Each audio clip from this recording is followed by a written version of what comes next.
Hey, you there. Thank you for watching and welcome to Forge Lines Forever. Today I have a 4v4 ladder match on the map Point of Reason. So let's go ahead and introduce our players, starting with Team 1 or Blue Team up here to the northwest and ending with Team 2 or Red Team in the southeast. Starting with the Amethyst Purple player of Superintendent. He is Aeon going first land. To his north on his own island, we have Willow Wisp going first land in Royal Blue as a UEF.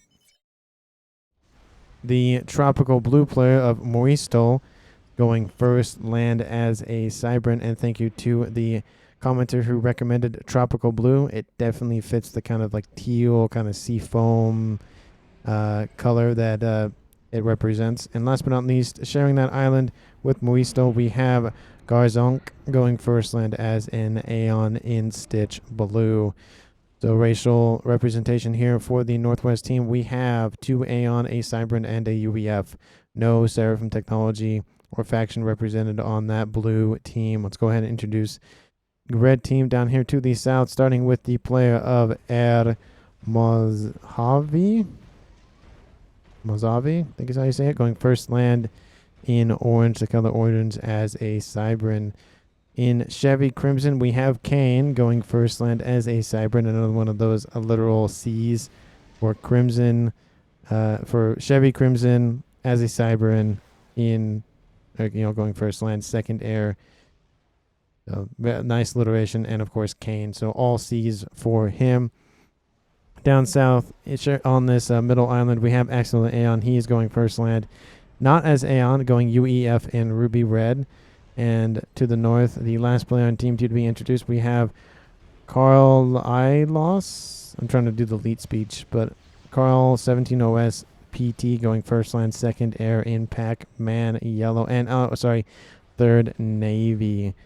This is a 20 by 20 map, so lots of room for our players to spread out and build wonderful tools of destruction. On this map, we have probably about 1,200 reclaim. I think some of it is already reclaimed, but not a whole lot of reclaim, and a lot of mexes for our players to grab. I mean, there's about 3, 4, like 8 or so on this eastern side. And there's a smaller island to the south and the north. There's not really a whole lot of mexes, so expect to see a lot of mass fab farms, Rascoms, and the like. We have our first air scout out here from the Chevy Crimson player of Kane. Gonna get a nice view of what's going on that northern side of the map. Knows absolutely nothing. Obviously, it is a mirrored map going along. I think it's like a really weird, like diagonal kind of thing, tangent line, something like that. And again, sees some of the main bases for Team 1, but not really a whole lot, of course. Won't really tell them a whole lot. Just give them a nice little view of where the main base is, at least to reference later on. Down there to the west, we have Superintendent getting into the Navy game here. We also have a further factory back here just for redundancy and in case that one falls. This is, of course, a lot of water, so expect a lot of Navy throughout this game. For those of you who know, I am a pretty fan of Navy play. I think it's fun, it's entertaining. It's a little slow in the beginning, but it does kick off pretty quickly. We have a bomber kind of wanting to kind of get close, but we have a couple of T1 anti-air turrets, and that's going to probably dissuade that bomber from getting any closer, at least from that angle. To the west, we have a comm out here from Willow Wisp. He has actually joined his partner here to the west of Superintendent, actually grabbing a couple of mexes that I'm feeling like should be Superintendent's. It is his island, but maybe there's some conversation that went down earlier on. Actually, Aeon says, I will make Navy. Well, I mean, everybody will make Navy. It's just, at some point, it's just Carl. Everyone just says Carl. I don't know if they are happy to see him or something, but they are at least, shouting him out in chat. Good to know that there's good camaraderie here in the game from both teams, actually. In terms of ranking, we have the highest rated player of Willow Wisp on 1955 and the lowest rated player of Superintendent on the same team. because just how the auto balancer works here in the ladder, and it is 100%. So fairly close. 1390 being the average for Team 2 and 1385. So 5-point average difference. I'd say that's pretty close. We have a bomber out here taking out an NG. Does take it out. The interceptor is going to die if it keeps missing the shot. Oh, doesn't make it out of there, unfortunately, for that little interceptor. Early aggression to the west out here from Superintendent. Doesn't look like... Oh, it looks like Extractor has taken a few shots from that submarine, but not a huge issue here.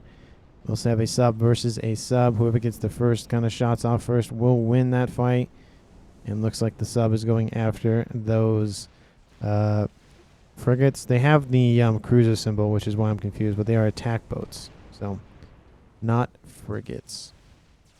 To the north, we have a transport out here from the Stitch Blue player of Garzonk.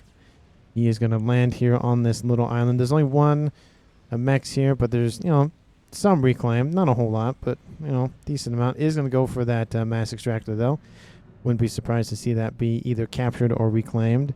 But drops one engineer off. Probably going to build maybe some land factories or something to spam up some Aurora or something similar. We have a couple of T1 radars here on the northern sides of Ermazovli's base. I'm going to call him Air. And, covers a decent section of that island, almost the entire island itself on T1. So I'd say very good placement on the intel game there. We have the comm of Excalating on that tiny island just south of Superintendent, who is actually an Aeon. And hopefully that wasn't by accident. Yes, you can hear the doo-doo kind of, stereotypical, bad joke thing. But we have a T2 air factory has been completed for Will-O-Wisp. He's going to focus on the air game. Does have a naval factory just because why not, and is starting to produce, I think those are tiger sharks, right? Yeah, tiger sharks. So getting better acquainted with all the unit names and whatnot. But more and more T1 radar is appearing for a lot of players, actually. It's actually on every island except the southern island for Team 2 and the main island of Will-O-Wisp for Team 1. Well, I guess the middle island doesn't need it as well. But good to see that intel is a priority for our teams here. You got to know what's going on. You got to be aware of those, air snipes, whatever the case may be. But we have Air getting attacked by a couple of these tiger sharks and slivers. He will walk on to land once more. Only lost about 1,000 hit points. Not a huge amount, but, early on that could make the difference in whether he dies or not. There is one Mechs that hasn't been built yet. Does get the, I think it was... Oh, it was destroyed, I think. So, there's definitely a disappointment here for Superintendent. In terms of generated eco, we have Team 1, so the northern team at 172. And Team 2 of the southern team at 194. So about a 25 mass differential in terms of generated eco. In terms of total eco accrued, we have about a tie. Team 1 leading by probably about 500 or so. Not a whole lot. I don't expect that to be held out for that much longer considering the gap in generated eco here. We have some frigates over here taking out some Aurora. Doesn't like the fact that we have land units acting as naval units here. The UEF are a proud people. They don't like any mixing of T1 tech in terms of Navy or land. They do like to do it for T2, but not for T1. Looks like Kane gave over some things to Carl, and then Kane gave it to Air. Don't know what that's about. Maybe it looks... Oh, yeah, Kane is the airplay, of course, for Team 2, so he's just giving over naval units for better microing. I'd say that's a good move on his part, making sure that his teammates use their APM quite effectively. We have the comm of Air in the middle of the map here, pretty far forward.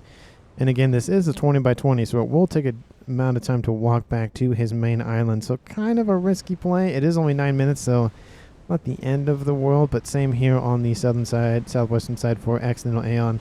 He's kind of, in no man's land over here. It's a long walk back to his base. It's not really the best thing. Go attack boats, go, says Willow. Go attack boats, go. Yeah, unfortunately the frigates are just more powerful than the attack boats.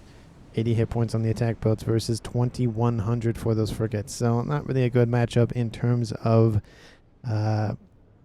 units. Doesn't say structures, but those aren't structures. Again, more radar, just constantly, dotting the landscape. Don't see any T2 on Team 1, but I did see a T2 in the south, so you can see the range on that radar. It's significant. You're like, oh, that's not that much. But this is a 20 by 20, so it would be a significant amount if it was on a 10 by 10. But this is not a 10 by 10, so I wouldn't be surprised to see either this one or maybe this one or something go T2 or even T3 here. About 10 or so minutes. 2 navies. Think I'm screwed, but I'll hold for as long as I can. So Exno Aeon seems like Exno Aeon. Superintendent seems like he's going to get double teamed over here to the west, which would leave an opening here for Team 1 to splits down the middle. We're seeing naval engagements going here to the east from Air. Or the orange Cybrin. Maybe he likes oranges, who knows. But they are, those frigates are starting to feel the pain, feel the burn. As there is a sliff? What to say? It's like glyph, but with an S. So I think it's sliff. One of those frigates does fall. Give me these NGs, says Will-O-Wisp. He might be building. I don't know what he's built here, though. Hands him over. Oh, maybe he's going to use his eco, maybe? Oh, he is at 100 eco per second, 100 mass per second, so maybe he's going to start spamming out something. I don't know. Don't know what that is about. Maybe they're just... Oh, I guess he's using the engineers as a way to build shields, I guess? I don't really know what that's about, but let me know down in the comments if you have any idea. That Navy out here to the northeast is now being assaulted by a torpedo bomber out here, the Cormorants from the Cybrin player of... Moistol. I know somebody corrected me in the comments a while back when he was on the when he was in one of the casts, and Moi I think is what I'm gonna go with. I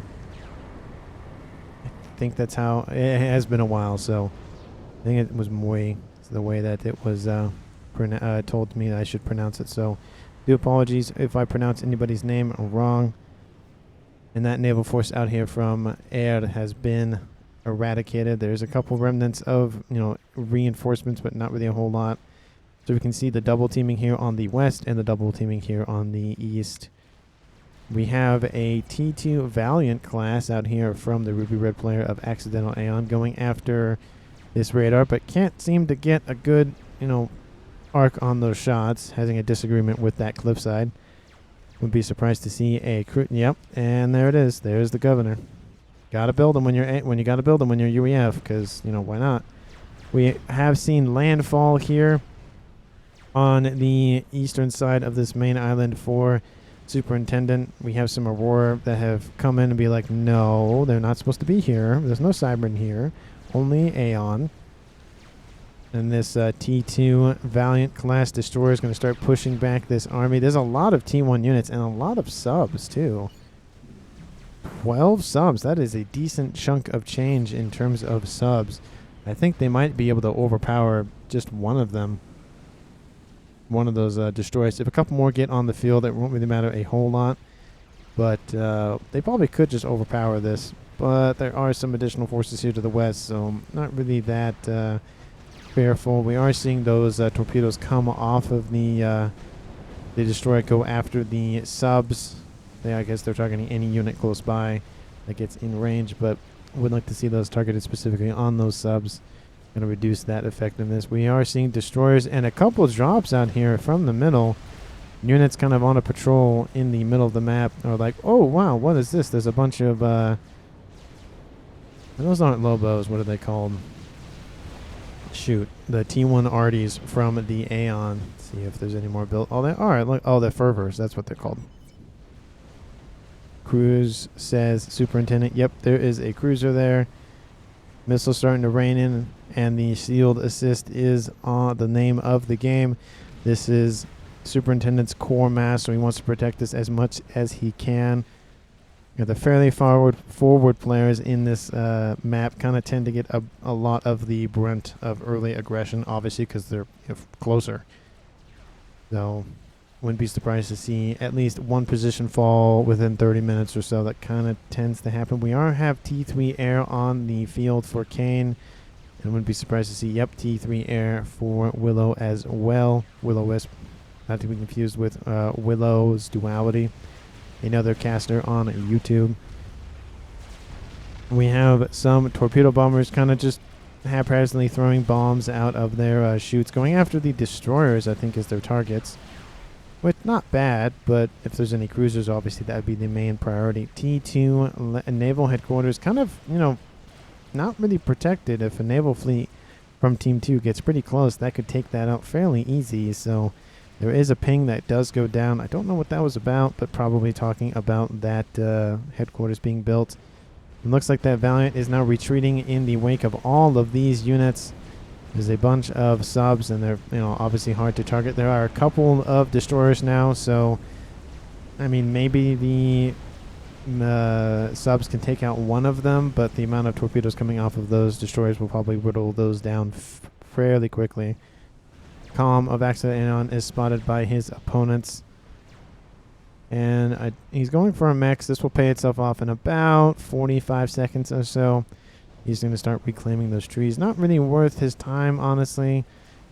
I mean, he's fairly far forward. He's going to get hardly any mass out of those, and I'm just afraid of maybe some gunships or something else that can come, spam up, and just take him out. I think Superintendent wants to push these units back and block off the comm from retreating. Interceptors here from Carl have been destroyed by the ASFs from Will-O-Wisp. And yeah, we're just seeing how the destroyers are just starting to be overwhelmed by the amount of torpedoes coming off of these subs. And now we have sub hunters as well, so very not healthy for these destroyers. They've already killed, that was, I think, a Valiant. I think the cruiser fell back. Yep, the cruiser's back here. Kind of surprised there's no volcanoes being built. Very effective at taking out missiles. But there is a buzzkill going to be built here from this engineer. From that was not from weird, that wasn't from him. He's Aeon. That must have been from Will-O-Wisp giving that over. Will-O-Wisp is the one running the shield because he has the energy for it. So he has about almost 4,000 plus. That's pretty good. And another destroyer falls. These destroyers trying to stay out of range of those subs, but it's not really going to matter. There's incoming units to intercept them. They might get it. Ooh, will they get a T2 Mechs for their troubles? One more shot will do it. Yep, they get a T2 Mechs. So nothing, not a complete loss. So at least that's something. But now we have a T1 force going after T2 force, and a mix of T1 and T2, I should say. And looks like the Tropical Blue player of Moi does have the advantage, especially with those bombers coming in, the torpedo bombers, of course. But they do pull back, though. I don't understand why. There is a cruiser in the mix, and there is a destroyer. So there is one T2 unit here for Carl, but kind of not really going well. They're going to go after this naval factory, I guess, but not really work it. The destroyers are still being hunted by subs, and they've actually killed most of those subs, actually. So at least the ones here in the northwest. To the east, we have a decent amount of forces here from Garzonk, apologies. Couple of cruisers. They don't have missiles, only the Seraphim and UEF do, but cruisers nonetheless very effective at taking out air units. So I mean, unless Air wants to spam up some torpedo bombers, which he has a couple of them in tow, he would probably be wise to take out the cruisers first, which I see some players not targeting cruisers first, and it kind of bugs me because it's like they're really the only effective unit at T2 stage that could destroy your aircraft. So you take them out, then you have nothing shooting back at you, relatively, and then you take out the rest of it. But some players don't do that, and it just sometimes frustrates me. But now we have Valiants going after Valiants. This one does have a rank in vet. This one does not. So its hit points will steadily repair itself fairly slowly, but not a whole lot. And that one will die. Will kill its cousin on the other side of the war. just like the Civil War, brother against brother kind of thing. And this T2 Valiant is going to get destroyed. There is a Ravager that has been built for Will-O-Wisp. So he has some PD protecting his main coastline. Very effective. It is a pretty tight area, and these Ravagers do have a decent range on them. They can cover pretty much the entire approach, so good on him for using those. They're going to go after, I think, the engineers, these units. I mean, and they are going to die at this point, but going after the build power is something, it's better than nothing at this point. But it looks like Accidental Aeon is starting to drive back the forces of Superintendent. And unfortunately, he is not Cybran, so the destroyers can't walk onto the land. Good thing for Superintendent, but Superintendent's now in the water. Probably would be best to evacuate to Will-O-Wisp's main base. The attack that was out here from Team 2 has been neutralized. And now we have an attempt here from Team 1 to try to take this eastern edge of the map next to the main base of Air. Pretty much what is happening on the western side, kind of mirroring one another. The middle, not really a lot going on. The torpedo upgrade but is on the chassis for Kane, which he's able to fire back at a couple of these naval units. Not a lot of damage, but again, better than nothing. Another T2 intel installation being built here for Team 2. You can see again it can cover a decent section of that range, or the decent section of the map in conjunction with the one down south. Don't see any T2 for Team 1 though. It's kind of a misstep, I would say. You got to know what's going on. And that small little base of production factories for Carl has actually done a decent number on the resourcing options and just map control for Superintendent, and is kind of pushed back to the core mass. There has been a PD being spammed up, and that'll help defend against T1 units, but any T2 units or small group of T2 units that come up definitely will make a difference.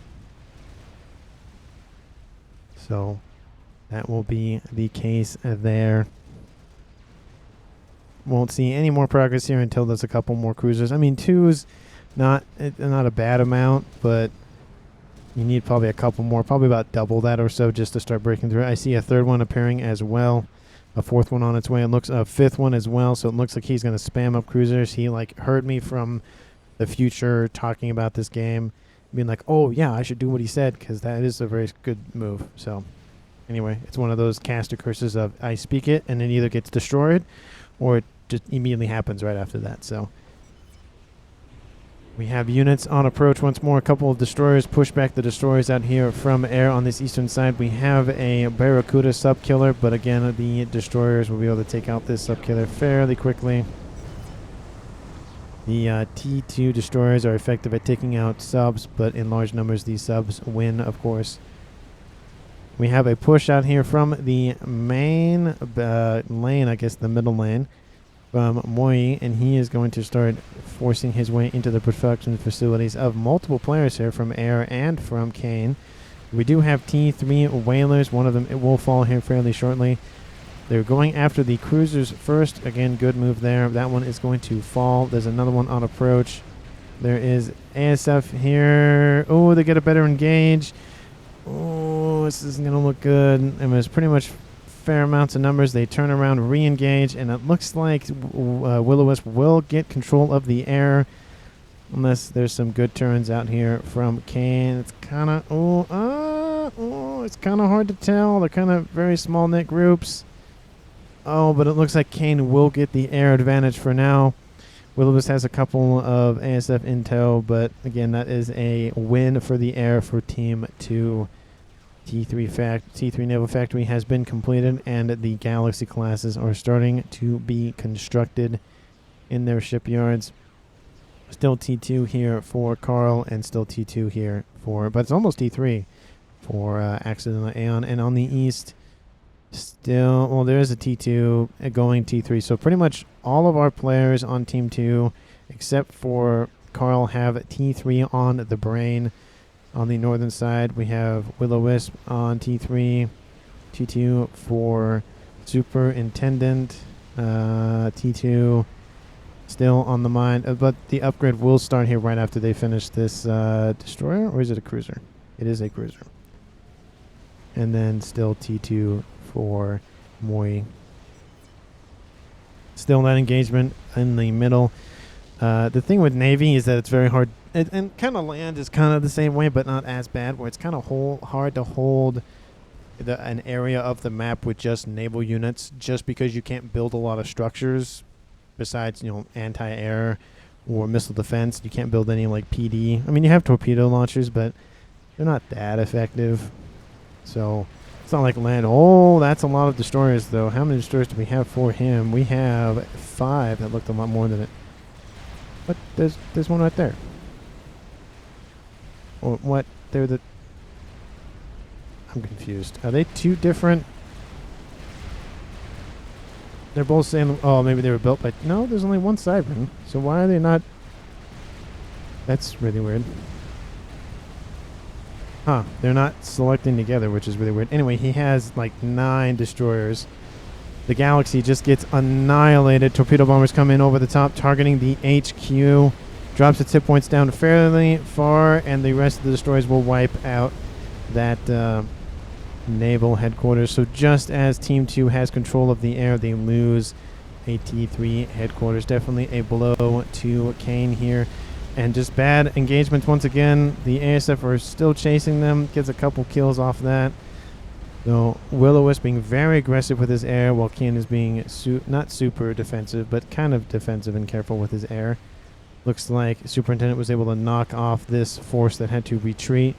And again, I am disappointed that the sonar platforms are not highlighted like their land compatriots, radar compatriots, but there's not that often you see sonar, and they're kind of easy to tell because they're the only square thing that moves. So it's not that big of a deal. It's annoying, but it's not that big of a deal. The comm of Accidental Aeon is still in the water, being surrounded by a couple of Coopers, these torpedo boats.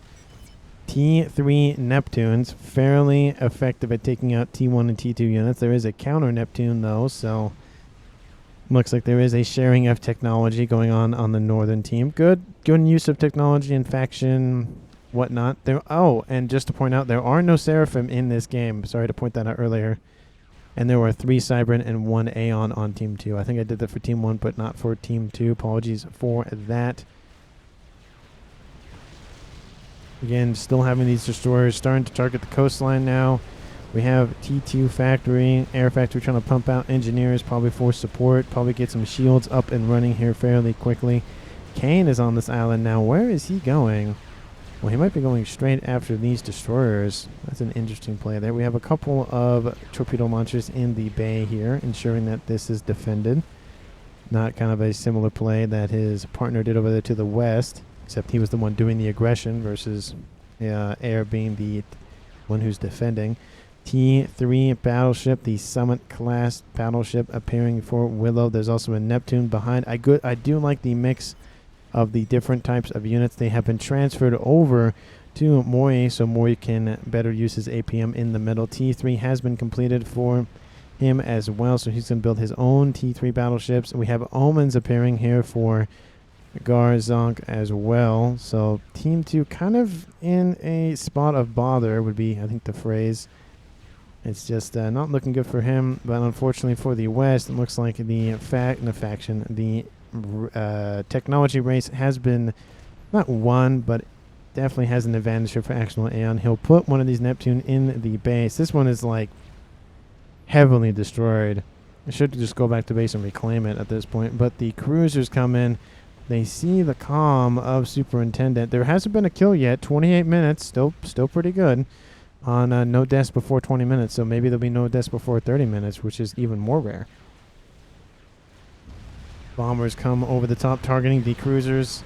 Going to take out the first one here, target the second one that's right behind these destroyers. That's probably overkill for that cruiser, though. And now there's no anti-air relativity to take out these units, and now they're going to be carte blanche. Kane is just walking over here. He has the torpedo upgrade. I just don't know what he's thinking. And now these... Oh, man, there's a lot of these torpedoes that are actually being deflected by the incoming torpedo defenses from the destroyers. But unfortunately, it's just the amount of torpedoes raining in from the sky and raining in from the water is just too much. Harms have been built here as well. Good move by Air, using his faction advantage to build the T3 torpedo ambushing systems. Fairly effective in naval games. Deal lots of damage fairly quickly, and all the destroyers will be wiped out. Ooh, the naval the T3 sonar platform. Gotta move back. Gotta move back. We have a naval aggression here in the middle of the map. You can see Team 1 pretty much has the advantage. The Summits, the Neptunes. There is another Neptune in the back. There's a shield boat coming online as well. Those bulwarks. But it just looks like Team 1 from Moi specifically has the advantage here in this fight. The range from those Summits just really can't be beat. I mean, I think all battleships have the same range, if I'm not correct. But the comm of Carl is doing something. What are you doing here? He's being dropped into the water. Don't know what that's about. There's a missile. Oh, that's an air scout. It looked like a tiny missile. But yeah, it just looks like we have now more of a combat now going on. But I don't know what's going on here. It just looks like, again, Team 1 has the advantage. They have a lot of frigates, and Team 2 has a lot of frigates, and there's a couple Salem. Well, no, it wasn't Salem. That's a Salem. It's going to die here pretty soon, too, those Neptunes. And we have ASF coming in over the top. Air fight going to go on. I'm going to switch back to the view thing with the, there it goes. The camera will switch over. The Neptune has been taken out. The Summit is still alive. The Galaxy is still alive. Yeah, I think those have the same range. Oh, I think the Summits have just a better range. Yeah, the Summit has the best range, at least in terms of these two units here in the middle. There is an Ullman, so we can compare 3 of the 4 technologies all at once. Let's see. Garrison, that's the Garrison one. Moi, I'd say about the same. And then the Summit, it just is like, nope, I have best range. So, again, it would make sense. The UEF do build the biggest guns, the Maver being a prime example of that type of weaponry. But the giant cannons on these things are just massive. You can tell the shots just kaboom. It's like a giant not a giant shotgun. It's like a giant sniper rifle just rechambering its next round. It looks like the western side of the map, again, starting to favor Team 2 once again. The main base has been wiped out here for Superintendent. He has retreated to, I don't know where, oh yeah, here he is, to the island of Willow-Wisp. So Team 1 starting to lose territory just a little bit here to the west, but it's not a huge issue. Unfortunately for the mass game, though, Team 1 is winning by actually a large margin. I'd say about at least almost close to 200 mass per second. At least 150 minimum. Now it's up to 100. But total mass recruit, they're winning about 30,000 mass. That's actually not a bad discrepancy here at 33 minutes for being down that below in terms of generation. It's actually pretty good. It seems like Team 2 is getting the better. Yep, Team 2 is getting the better side of the reclaim at 15,000 more. That's what's keeping them in the fight in terms of the total mass accrued. Good on them. And now we have, again, more T3 units appearing on this western side. Engineers being just thrusted upon the enemy. They're just civilians. They can't really do a whole lot in terms of combat unless you get those Sparkies, the T2 combat engineers from the UEF. But again, they don't do a lot of damage either, so kind of surprised not to see a missile boat out here from the Aeon player of Garrison. That's what the Aeon are known for. They're one of my favorite ships from the Aeon. That and the Tempest, those are probably my 2 favorite. But I don't see any. I think those are, oh no, those are battleships. There's an aircraft carrier and then another battleship. So no, not Omens. What do they call them? Then the missile ships. I don't remember what they're called off the top of my head. But there's a lone little whaler out here taking out some mass storage. Took out a T3 mass extractor. That's got to hurt. Definitely paid for itself there. And it just looks like Team 1 has maybe the better situation in terms of Navy and, of course, Eco. But Team 2 has more map control. Well, at least just barely more map control. And it doesn't look like Team 1 has like a goal in mind. We have Mori on a transport once again. We have 3 of the 4 comms just on this western side on this one island. So a nuke lands, could potentially get a double kill. The comm of Garzan's like, yes, I have my own island again. I have to share it still, but I'm the only comm on this island. Will-O-Wisp is now again gating in more and more reinforcements in terms of RAS comms. They generate 11 mass per second, and that probably explains why his mass income is at, well, it was at 500 for a second. I thought, whoa, that was a lot, but is he having power problems? He is power locked to almost infinity there. What is he doing that is causing him to be power locked this much? Don't really know. Oh, he's building Atlantises? I mean, maybe? But still, it shouldn't be that bad a discrepancy. So if you don't know, if you don't have positive energy, eventually you'll lose mass generation just due to the fact that you can't have the mass extractors running at full capacity. But then he fixes it. So I don't know why he was having that much of a deficit. It's kind of weird. He builds an experimental though, which is the Atlantis, first one of its kind in this game in terms of experimentals. Pings go down to the north, making a comment that there's another whaler going after this mass extractor in a little, mountain plateau area. There's only one mass extractor, but not a bad area to hold up in. Kind of hard to target. But Team 2 making strides in the naval game, though. We have 4 galaxies and a couple of summits with more galaxies. So 3 players, actually all 4 players are represented here in the middle of the map. So wouldn't be surprised to see a forward momentum push here. There's, still some aircraft carriers and galaxies on Team 1 side of things, but the numbers are starting to favor Team 2.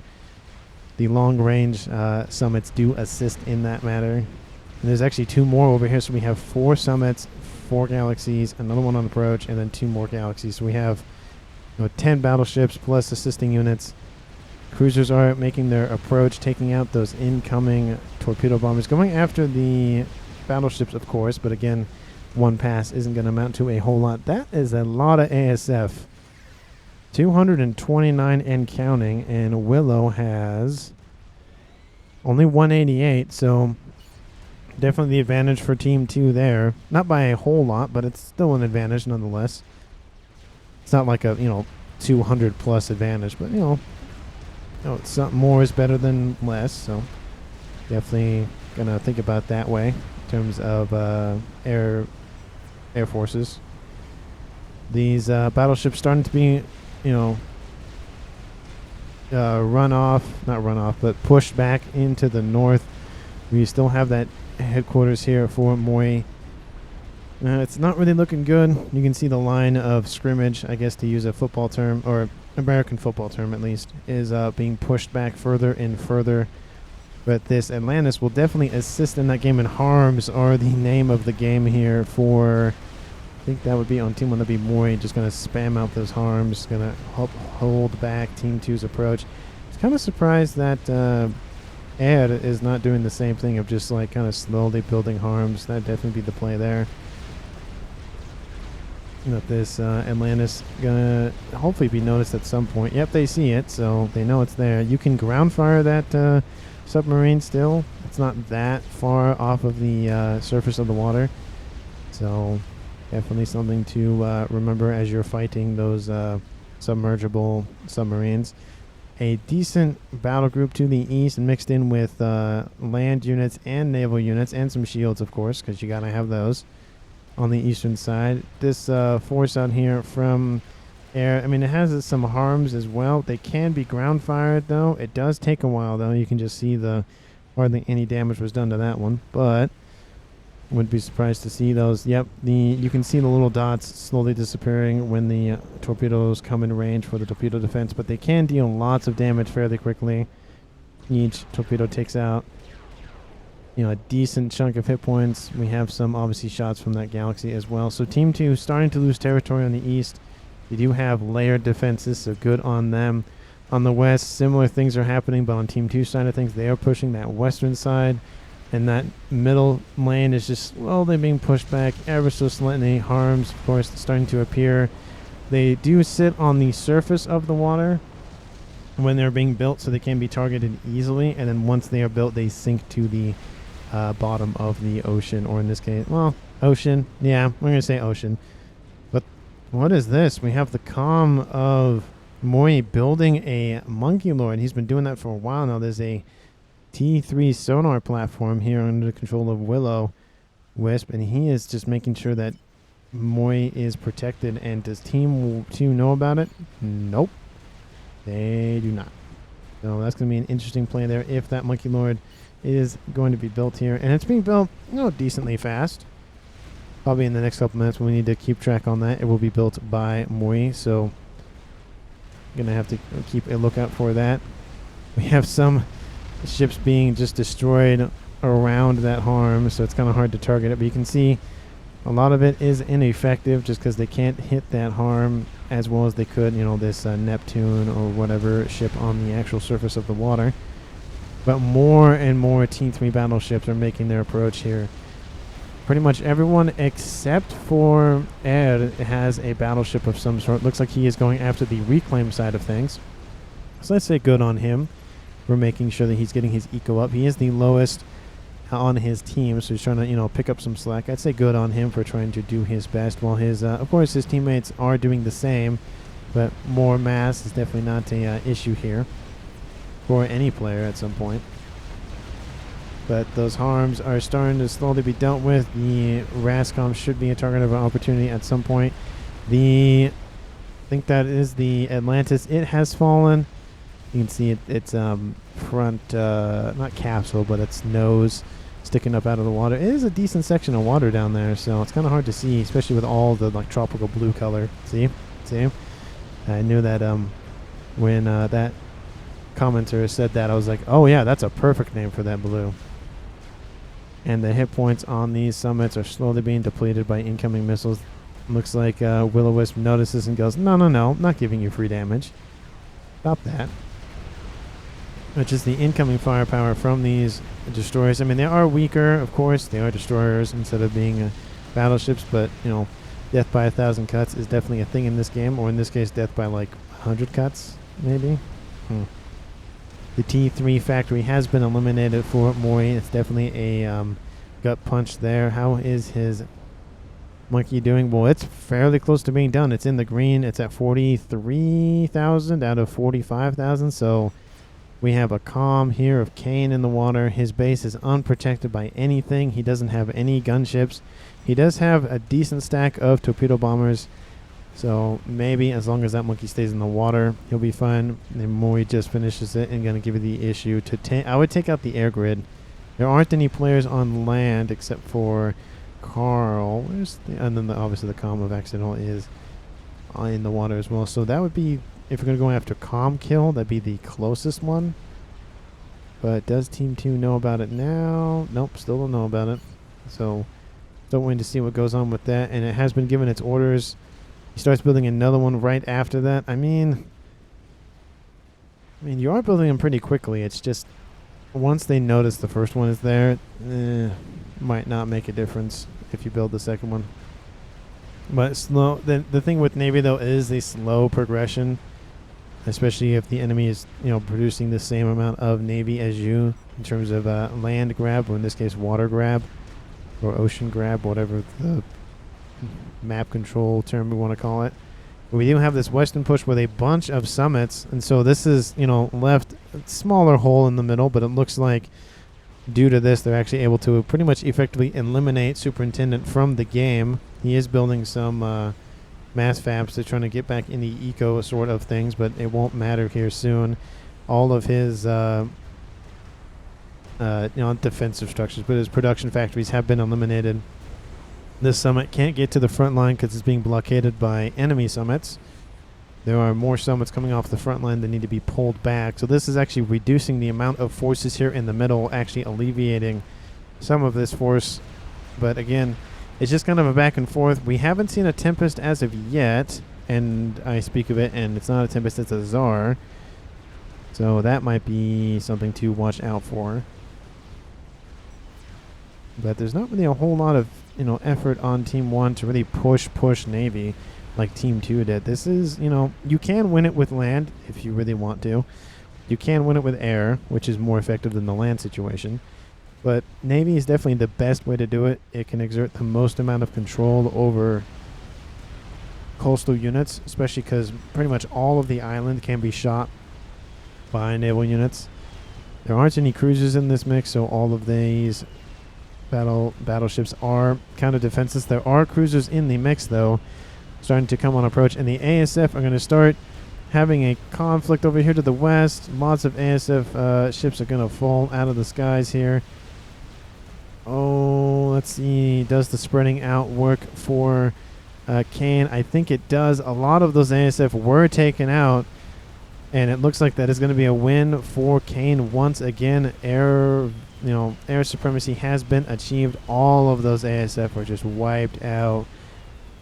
Ooh, that's gotta hurt. Willow's got to spam up some SAMs to help deal with that incoming ASF threat, and now it just looks like Team 2 can just spam up whatever they want.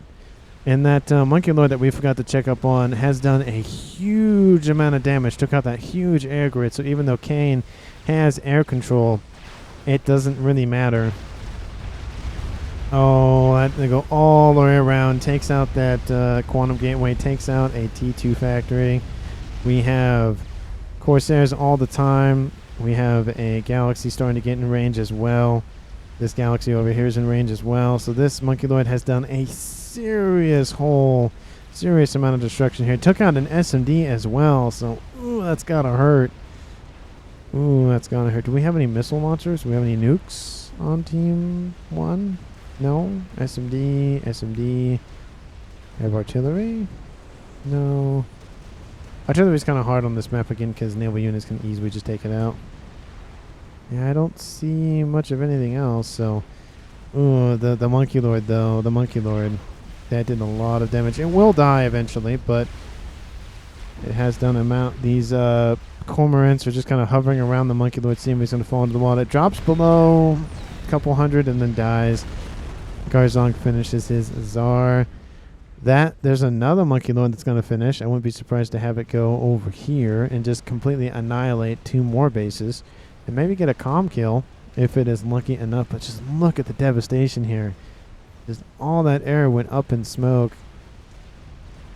Kane's going to be very careful with his air. If he loses it, it's going to take him a while to build that back up. But torpedo bombers being used to take out the Almonds? I guess they took out one of the Rascoms, it looks like. More torpedoes get dropped. They're going after Harms, I guess. Yep, they're going after Harms. So, but it's just a losing battle here, honestly, for Team 1. They're better off to, spam up something else. Maybe experimental battleships or something. But it's not looking good. Max exodus of engineers. I don't know where they're going. They're going over here. I don't know why. They are starting to be hemmed in on the eastern side, though. There are some battleships, of course, but they're being chased by a bunch of frigates and a couple of galaxies as well. Com says Axel Aeon. Yep, it is hiding under shield coverage here from superintendents. And you can just see the battleships are now in range of the air grid for Willow. Willow gets the reclaim order off, which means the explosion does not occur. Good on him. He's probably going to target the next one, would be my guess.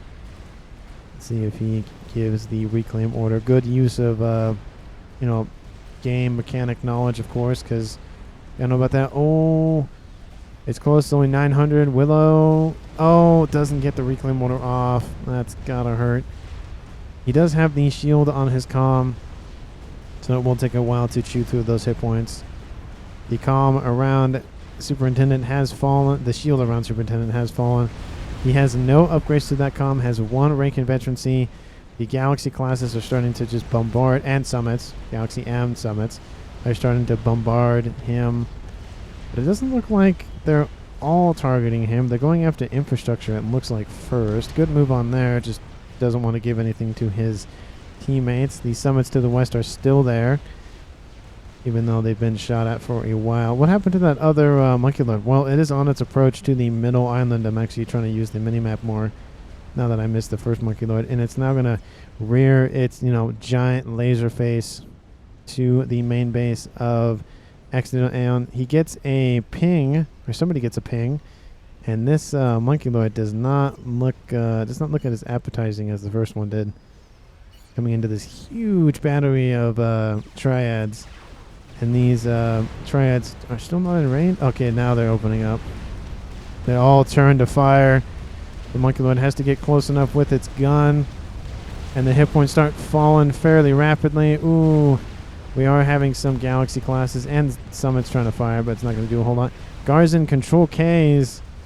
I guess he just left the game, seeing that the game was starting to not favor him. Decided to leave. That is the first departure in this game. And Mori gets killed off by Carl. Looks like somebody tried to go for a teleport and died in the process. So two players on Team 1 die simultaneously pretty much, leaving this game to a 4v2 in Team 2's favor. Yeah, I guess there was another shield, and he does have the laser on that comm, so, you know, kind of fighting a losing battle there. Summit opens up onto that Monkey Lord. Does take out the T3 headquarters, though, so will hamper T3 production for now. But this, ooh, that's gotta hurt. Loses some more mass extractors and fabricators. This Monkey Lord's still alive on less than 1,000 hit points. Gets a rank in vet. And we have some Corsairs coming in from the skies. Now, literally these these battleships cannot hit anything in that main base. More Corsairs coming over the top. Miss a lot of its shots though, because the Monkey Lord is moving. And that Monkey Lord does fall.